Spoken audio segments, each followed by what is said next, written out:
If you haven't subscribed to my channel, just click on the red subscribe button and press the bell icon. Hello अस्सलाम वालेकुम viewers, how are you? I hope you all will be fine.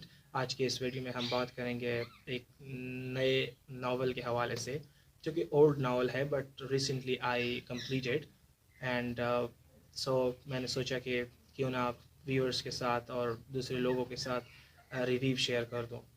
So today novel for review is Pride and Prejudice, most interesting novel, full of love, full of romance, and so that's why I choose such environment that looks romantic as well. The value will be divided into three sections.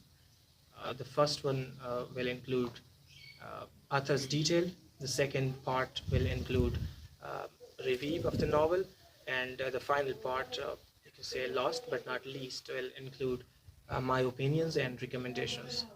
I hope you will love it, and if you like my review, then subscribe to channel must and press the bell icon. Now, without wasting your time, I will start the video right now. Jane Austen was an English novelist known primarily for her 6 major novels, which interpret, critique, and comment upon the British landed gentry at the end of the 18th century. Austen plots often explore the dependence of women on the marriage and the pursuit of favorable social standing and economic security. Her works critique the novel of Sensibility of the second half of the 18th century and are part of the transition to 19th century literary realism. Her use of biting irony, along with her realism, humor, and social commentary, have long earned her acclaim among critics, scholars, and popular audiences alike. Austen has inspired many critical essays in literary anthologies.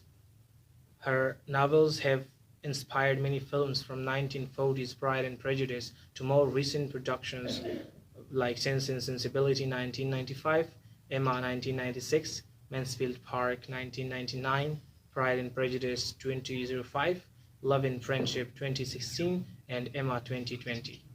It can be universally acknowledged that Pride and Prejudice is a classic beloved novel written by Austen, published on 28 January 1813. From the very beginning, this book sucks you in.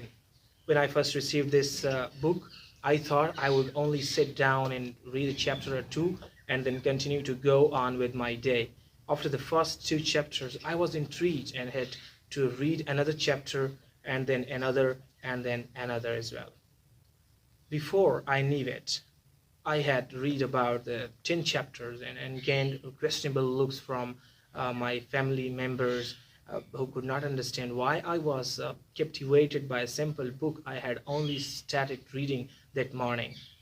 By the end of the day, my mind was shifted from regular thoughts about daily chores and things to the next day, and was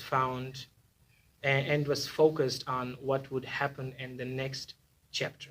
The entire story is beautifully written.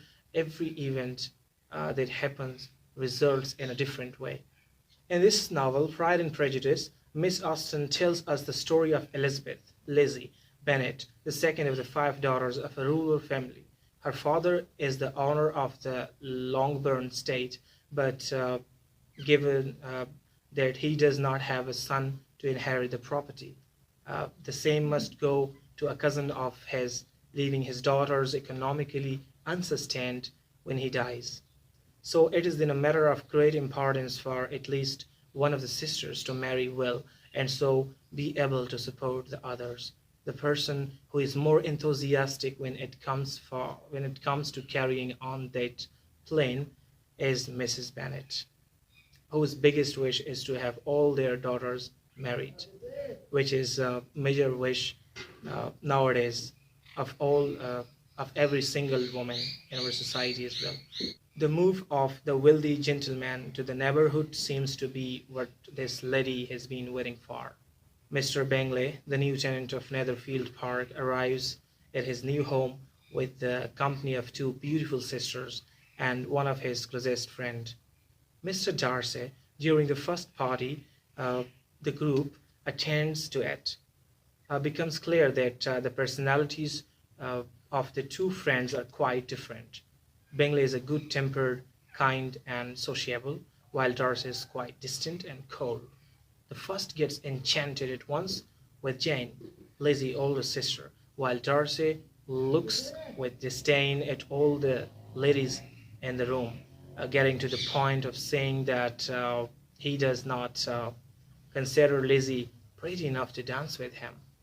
A command that comes to the ears of the aforementioned and starts a kind of unspoken rivalry between them. As the story goes on, both these characters get to know each other more and more and to begin revise their respective opinion about the other, but their personalities and the people in the situation they meet along the way will make it difficult for them to accept and address their growing feelings toward each other.